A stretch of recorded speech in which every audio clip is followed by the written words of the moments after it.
संसद के उच्च सदन में आज ऐसा सियासी घमासान मचा कि सत्ता के पक्ष के पसीने छूट गए। आम आदमी पार्टी के फायर ब्रांड सांसद संजय सिंह जब बोलने खड़े हुए तो सरकार के दावों की एक एक कर धज्जियां उड़ा दी। तेवर इतने तीखे थे कि बीजेपी के राष्ट्रीय अध्यक्ष जेपी नड्डा तक अपनी सीट पर बौखलाकर खड़े हो गए। लेकिन संजय सिंह रुकने के मूड में नहीं थे। आखिर सदन में ऐसा क्या हुआ कि माहौल इतना गर्मा गया? आइए आपको दिखाते हैं संसद के अंदर का यह पूरा हाई वोल्टेज ड्रामा। मातृभूमि की वंदना, हम मातृभूमि की वंदना करते हैं, तो आप कैसे मातृभूमि की वंदना कर रहे हैं? अरे 1 रुपए में तो एक आम नहीं मिलता। आपने 1 रुपए में अडानी को 1050 एकड़ जमीन और 10 लाख आम और लीची के पेड़ दे दिए। ये मातृभूमि की वंदना, ये आपकी मातृभूमि की वंदना है। आप मातृभूमि को बेचकर मातृभूमि की वंदना कर रहे हैं। ये मातृभूमि की, आज वंदे मातरम पे ही बात करूंगा सर। मातृभूमि की वंदना, मातृभूमि की वंदना हिंदुस्तान के एयरपोर्ट को बेच के नहीं हो सकती। मातृभूमि की वंदना रेल को बेच के नहीं हो सकती, सेल को बेचकर नहीं हो सकती, समुद्री तटों को बेचकर नहीं हो सकती, कोयला और गैस को बेच के नहीं हो सकती, हिंदुस्तान की जमीनों को बेच के नहीं हो सकती। तुम लोग मातृभूमि को बेचने वाले लोग हो, तुम मातृभूमि की वंदना करने वाले लोग नहीं हो। मान्यवर, वंदे मातरम पे ही सुनिए। आज वंदे मातरम के अलावा कुछ बोलूंगा ही नहीं। मातृभूमि की वंदना, इस मातृभूमि की वंदना में जब यहां पे लीडर ऑफ द अपोजिशन बोल रहे थे, मान्यवर, honourable I am not yielding sir, I am not yielding sir, sir I am not yielding sir, I am not yielding sir. जब लीडर ऑफ अपोजिशन बोल रहे थे, ऑथेंटिकेट इट प्लीज देन। जब leader, sir I am not yielding, sir I am not yielding. जब यहां पे leader of opposition बोल रहे थे, नो पॉइंट ऑफ ऑर्डर, खड़गे साहब, उनके मुंह से नो पॉइंट ऑफ ऑर्डर, दलित शब्द निकल गया, दलित शब्द निकल गया। पूरी की पूरी भारतीय जनता पार्टी हाउस में खड़े होकर विरोध करने लगी। दलितों से इतना चिढ़ है आपको? क्या दलित भारत माता के बच्चे नहीं? क्या पिछड़े भारत माता के बच्चे नहीं? क्या आदिवासी भारत माता के बच्चे नहीं? अगर दलितों, पिछड़ों, आदिवासियों की बात होगी तो आप विरोध करोगे? आप विरोध करोगे? You are not on the topic. LOH. Just yield a minute. LOH. Sir 2 बातें हैं, Please. देखिए आज सर बहुत अच्छी बात गृह मंत्री जी भी कह के गए और लीडर ऑफ द हाउस भी कह रहे हैं कि जो कुछ भी मैं बोलूं उसको ऑथेंटिकेट करूं। संजय सिंह के इस तीखे प्रहार और जेपी नड्डा के पलटवार पर आपकी क्या राय है? क्या विपक्ष का यह आक्रामक रूप सरकार को बैकफुट पर लगा रहा है? अपनी राय हमें कमेंट बॉक्स में लिखकर जरूर बताएं। देश और उत्तर प्रदेश की हर बड़ी सियासी हलचल, बेबाक खबरों और संसद के अंदर की हर इनसाइड स्टोरी के लिए जुड़े रहिए द उत्तर प्रदेश समाचार किंग के साथ।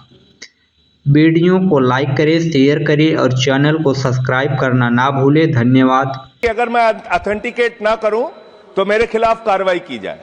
एक एक चीज मैं ऑथेंटिकेट करूंगा। अगर मैं कोई बात कह रहा हूं तो उसको ऑथेंटिकेट करूंगा। दूसरी बात, शहीद खुदीराम बोस की बात हुई सर, कल उस सदन में चर्चा हुई। हिंदुस्तान के सबसे युवा क्रांतिकारी जिन्होंने फांसी के फंदे को चूमा, वंदे मातरम का नारा लगाया, शहीद खुदीराम बोस, शहीद रोशन सिंह, शहीद राजेंद्र लहड़ी, शहीद अशफाक उल्ला, शहीद राम प्रसाद बिस्मिल, शहीद प्रफुल्ल चाकी, हिंदुस्तान के तमाम क्रांतिकारियों ने जब फांसी के फंदे को चूमा, शहीद आजम भगत सिंह, शहीद सुखदेव, शहीद राजगुरु, सबने वंदे मातरम का नारा लगाया, सबने वंदे मातरम का नारा लगाया।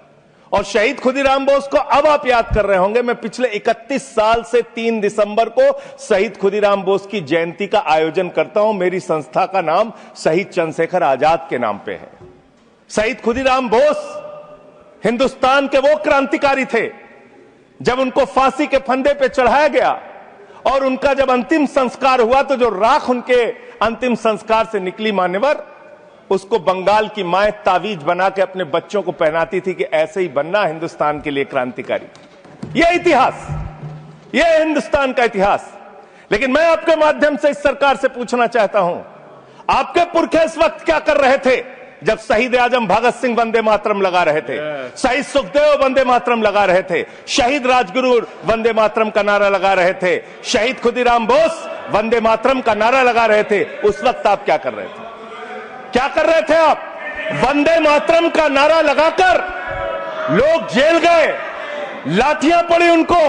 मैं आपके माध्यम से इस सरकार से पूछना चाहता हूं, आरएसएस के 4 लोगों का नाम बताओ जो वंदे मातरम नारा लगा के जेल गए, उनका नाम बताओ आप।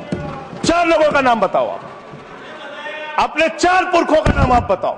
आप नहीं बता सकते क्योंकि आजादी के आंदोलन में आपका कोई इतिहास नहीं, आजादी के आंदोलन में आपका कोई इतिहास नहीं, यही आपकी कुंठा है। तो इसलिए कभी आप कहते हो सरदार वल्लभ भाई पटेल आपके हैं। अरे भैया, सरदार वल्लभ भाई पटेल ने आरएसएस के ऊपर बैन लगाया था, यह रिकॉर्डेड हिस्ट्री है। और जब 18 महीने जेल में रखा गया आरएसएस के लोगों को राष्ट्रपिता महात्मा गांधी की हत्या के अपराध में, जब उनको छोड़ा गया, बैन हटाया गया, तो उसमें शर्त लगाई कि आप राष्ट्रीय ध्वज को मानेंगे, यानी कि आप तिरंगे झंडे को भी नहीं मानते थे।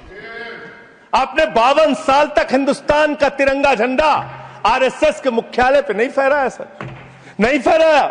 और 3 लोगों ने आरएसएस के मुख्यालय पर जब ये झंडा फहराया, उन तीनों के नाम मैं पढ़ रहा हूं, विजय, उन्मत, दिलीप, इन तीनों लोगों के खिलाफ आरएसएस ने एफआईआर दर्ज कराई। किस अपराध में? कि हमारे दफ्तर में तिरंगा क्यों फहरा दिया।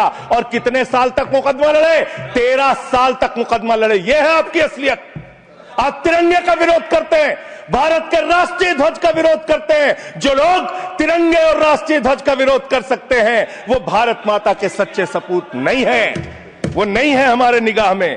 और मैं आपको बताता हूं सर,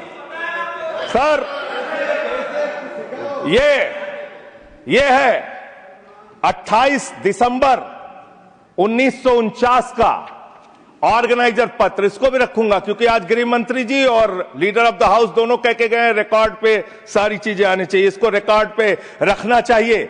इतिहास देश को पता चलना चाहिए, किन लोगों ने देश के साथ गद्दारी की, किन लोगों ने तिरंगे का विरोध किया, किन लोगों ने राष्ट्रगान का विरोध किया। आपको ये पढ़ के सुनाना चाहता हूं, ये ऑर्गेनाइजर है, क्या लिख रहा है?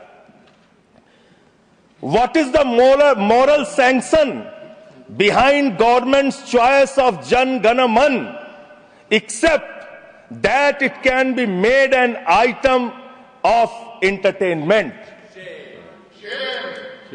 आप राष्ट्रगान का विरोध कर रहे हैं, आप भारत के राष्ट्रगान का विरोध कर रहे हैं। आपके मुख्य पत्र में भारत के राष्ट्रगान का विरोध लिखा गया है। इसके लिए भारत के प्रधानमंत्री को और पूरी की पूरी भारतीय जनता पार्टी को, जो अपने आप को आरएसएस को अपना आदर्श मानती है, पूरे देश से माफी मांगनी चाहिए। यह रिकॉर्ड पे लाऊंगा सर, इसको रख लीजिएगा।